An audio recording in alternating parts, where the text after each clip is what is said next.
Friesland kiest.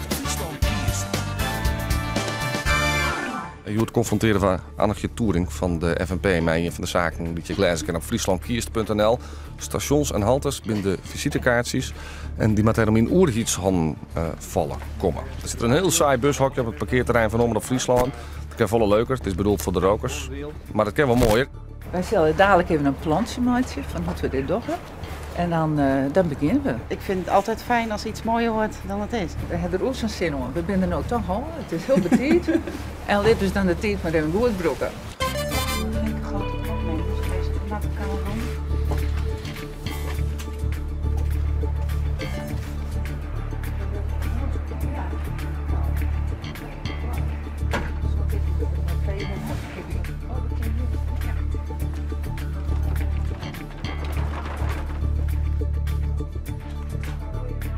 Wil je koffie?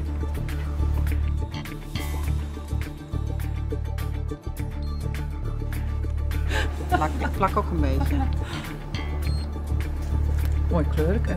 Ja. Dan ben je er klaar voor.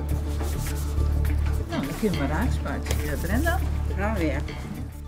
Ik moet eerlijk zeggen dat de glazen of plexiglazen panelen van dit hokje hier op het parkeerterrein van Omroep Friesland een enorme metamorfose ondergaan binnen. Vogeltjes erop, toekjes in al je mooie kleuren. Ik hier Annetje Toering van de FNP, listloeker van die partij, misschien wat FNP-embleem verwachten, maar dat is net gebeurd. Het begon koud en keel. En ik moet zeggen dat het heel aardig is. Ik doe het trouwens liever in wat overwaar. We hebben beide eigenlijk haast hele beversde handen. Maar het is wel slagend, vind ik. En het is hartstikke leuk om te doen. Nou, ik dacht eerst al even wat dit wordt. Maar we zijn eruit gekomen. En dat hebben we vaker. Dan achteraf ben je heel blij met het resultaat. En dat is het leuke.